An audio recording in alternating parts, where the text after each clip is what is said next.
Amigas y amigos, volvemos a nuestros cortos teológicos en el tema Dios y dioses, ¿no? En los días pasados hablamos de los cultos mistéricos y hoy tocaría confrontar esta temática con el misterio cristiano, ¿ya? Del misterio cristiano hablamos teológicamente el día 17 de abril, que era el domingo de Pascua de Resurrección cristiana, ¿no? Por eso hoy no vamos a tomar ese enfoque, sino el enfoque de ver el contexto de los cultos mistéricos, cómo se ubica el misterio cristiano, ¿ya? Este fue un tema muy central a principios del siglo XX en el fenómeno que se llamó modernismo, el modernismo, donde había esos modernistas, que fue el nombre que le dio a ese movimiento el Papa Pío X en la encíclica Pascendi al condenar el tema modernista. Y esos modernistas habían surgido sobre todo en Francia con Alfred Loisy, un biblista, un especialista en Biblia, que empezó a hacer una interpretación en este punto comparativa del misterio cristiano con los cultos mistéricos precristianos de los cuales hemos hablado. En eso también estaba Bultmann, del ala luterana, ¿no? Y entró en el debate el dominico padre Lagrange, francés también, fundador de la Escuela Bíblica de Jerusalén, de donde salió después la Biblia, la famosa Biblia de Jerusalén, ¿no? Y también en el año 1900, el mismo padre Lagrange fundó la revista Revue Biblique, especialista en temas bíblicos, ¿no? Veamos cuáles son los puntos que están en juego en este debate entre cultos mistéricos y su influencia en el misterio cristiano.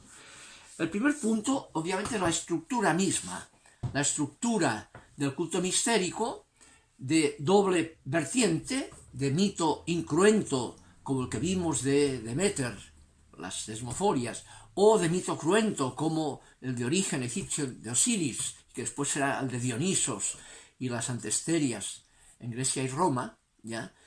Esa estructura está también en el misterio cristiano, obviamente, digamos. Por lo tanto, ya el primer enfoque es si alguien pretende que la afirmación sobre el protagonista nuevo, Jesús de Nazaret, de que descendió al infierno y resucitó, o subió, y después que murió y resucitó también, si alguien pretende que eso es inédito del cristianismo, es falso históricamente. Históricamente eso es un tema que está en cultos mistéricos precristianos.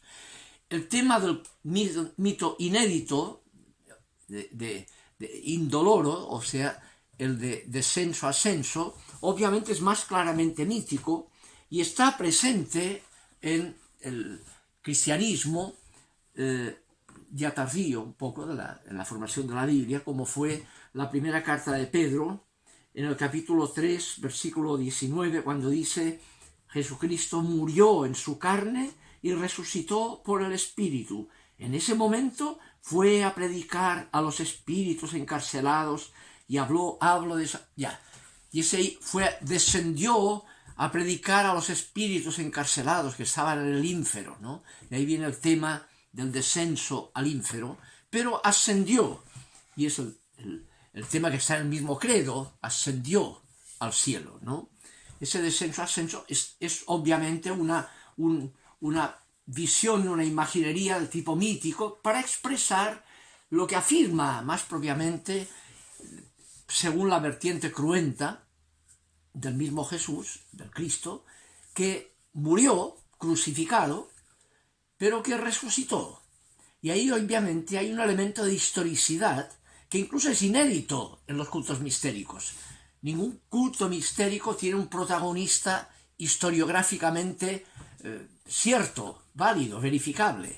Solo Jesús, que murió entre el año 26 y el 36, crucificado bajo Poncio Pilato, ¿no? Está en los anales romanos, está en Flavio Josefo, en su historia de las antigüedades judías, ¿no? Y están los primeros textos cristianos, obviamente, ¿no? Esa historicidad de la crucifixión de Jesús. Eso es lo primero, ¿no? Lo segundo, el tema involucrado, es precisamente el paso de lo que se sabe sobre la irrupción de Jesús de Nazaret, que es una irrupción primeramente como predicador del reino de Dios.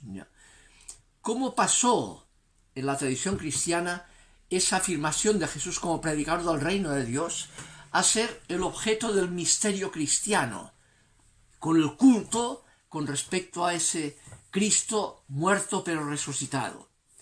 Este tema, tanto Loisy como Bultmann lo interpretan en la línea de dependencia del cristianismo, como que ese paso fue a partir de lo que ocurría en los cultos mistéricos, aplicado a Jesús, que inicialmente era el predicador del reino, ¿no?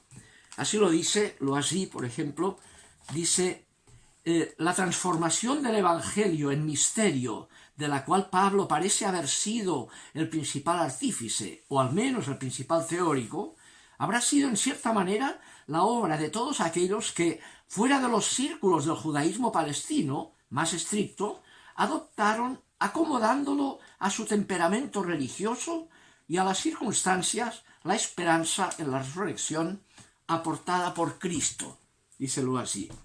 Y por su parte Bultmann dirá: el Señor Jesús es captado a la manera de una divinidad de las religiones de misterios. Por el sacramento el creyente participa de su muerte y de su resurrección. Y sigue: en la interpretación de la muerte y de la resurrección de Jesús, Pablo utiliza concepciones tomadas de los misterios y de su fe sacramental. ¿Ya? Ese es el tema. Sin embargo, hay que tomar en cuenta estudios que se han ido haciendo posteriormente sobre las fórmulas querigmáticas primitivas, ¿no?, que están en cartas de Pablo, 1 Corintios 15 o 1 Corintios 11, 23, donde hay la celebración de la fórmula querigmática, que son fórmulas prepaulinas.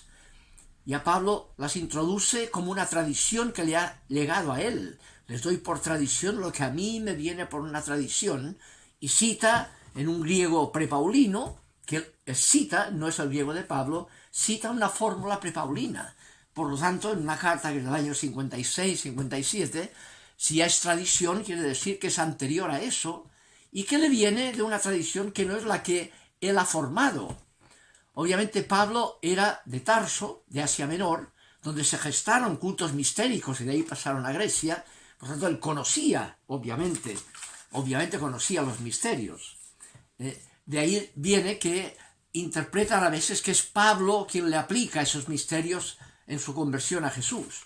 Pero claro, el tema es la tradición prepaulina que él cita, por un lado, y además, por otro lado, es que Pablo era un fariseo convertido, pero un fariseo rígido, ¿ya?, que en toda su perspectiva iba contra los dioses paganos y por tanto los dioses de los cultos mistéricos, ¿no? Como está, por ejemplo, en la carta a los romanos, ya, el capítulo 1, cuando Pablo critica a esos dioses y a esas forma, digamos, de culto en dioses que son antropomórficos, etc., ¿no? Lo critica fuertemente en la carta a los romanos al comienzo, ¿no?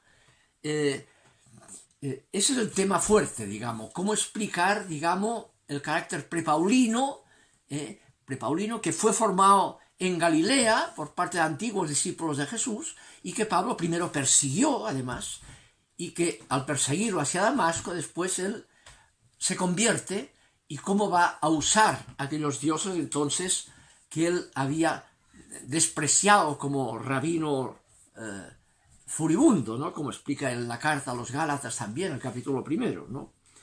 Ese tema es lo que hace el debate más complejo, ¿no?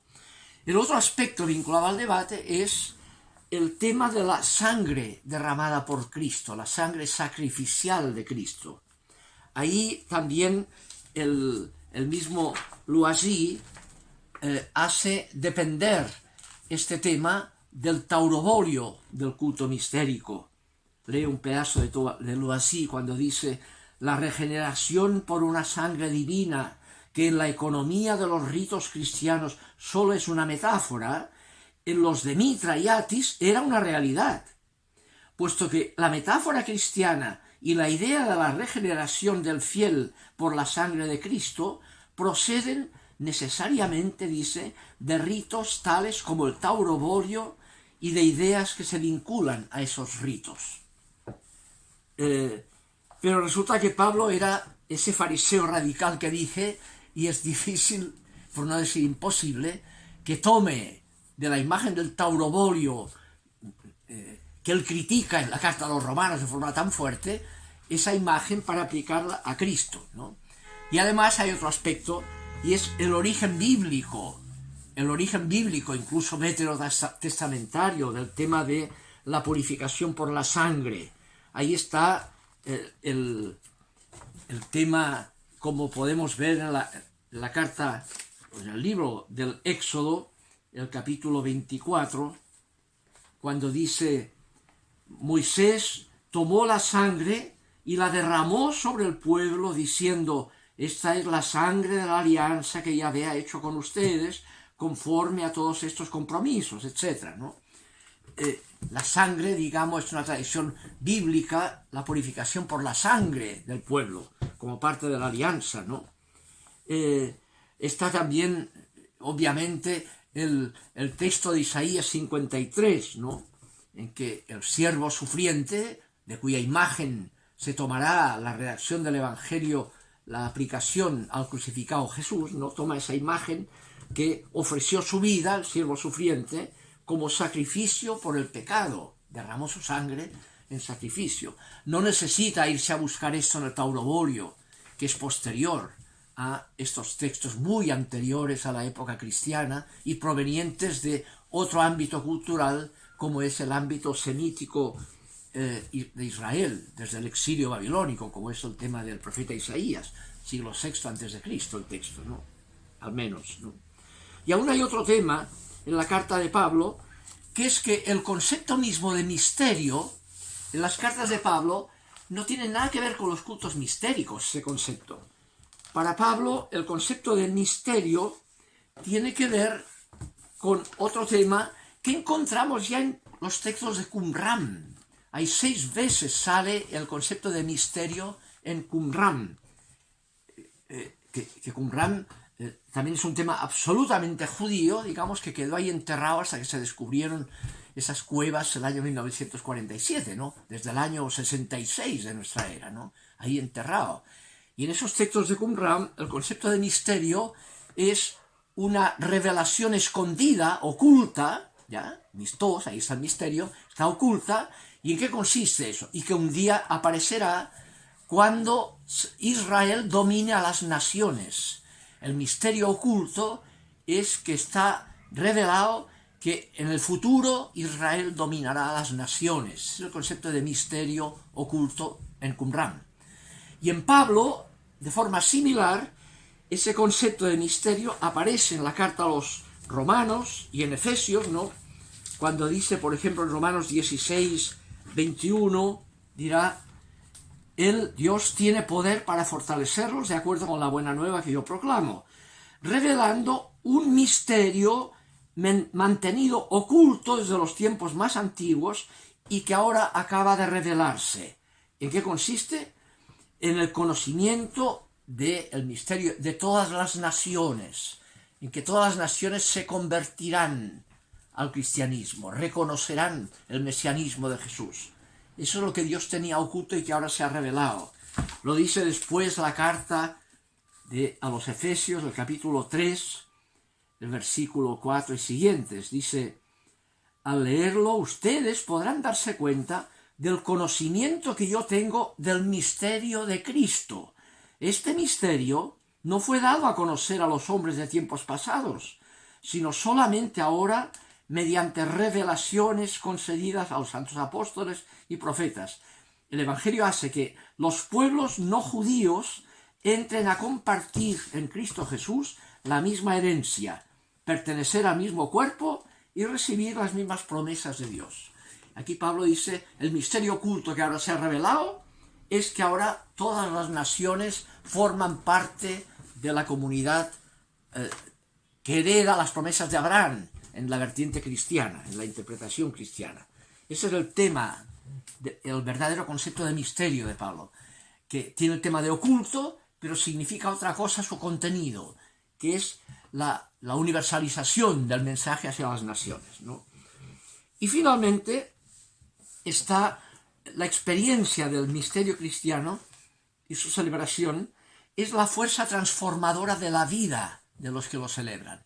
No solo les da, como los demás cultos mistéricos, la esperanza de que gracias al rito celebrado por la fuerza homeopática de ese rito podrán lo que han visto ahí, que el mito desarrolla, ¿no? Lo que han visto será lo que les ocurrirá cuando se mueran, ese tema, que es lo que... Pero eso que está en el cristianismo, pero lo fundamental que está solo en el misterio cristiano es que eso les cambió la vida, el criterio para enfrentar la vida ahora, no solo la esperanza para el más allá, la vida ahora. Y ahí viene la relación distinta entre el descubrimiento de que la muerte de Jesús no ha sido la última palabra y que ha sido visto que vive, esa fórmula querigmática, el querigma, que son los primeros textos del cristianismo, las fórmulas querigmáticas, y eso marcará después el interés por retomar lo que Jesús había dicho y hecho antes de morir, la predicación del reino, ¿no? Que es posterior en su interés, y que le preguntarán a los testigos oculares qué es lo que hizo Jesús y por qué lo crucificaron, ¿ya? Y entonces viene el interés por ver cuál era la causa de Jesús y asumirla como criterio de la propia vida, ¿ya? Les cambia el criterio de la propia vida en la línea de lo que Jesús había predicado sobre el reino de Dios, ¿ya? Que viene después de haber visto que ese Jesús que ha muerto crucificado y por tanto que parecía que no tenía razón, Dios le ha dado la razón suscitando la experiencia de que vive y por tanto tenía razón en el sentido de la predicación del reino que él había predicado, había establecido, ¿ya? Esa es la temática involucrada en este tema. Terminamos aquí. El próximo día vamos a entrar ya en otro tema que es las religiones del Extremo Oriente, partiendo por la más antigua, la cuna, que es el hinduismo védico primero. Nos veremos. Que descansen. Buen domingo.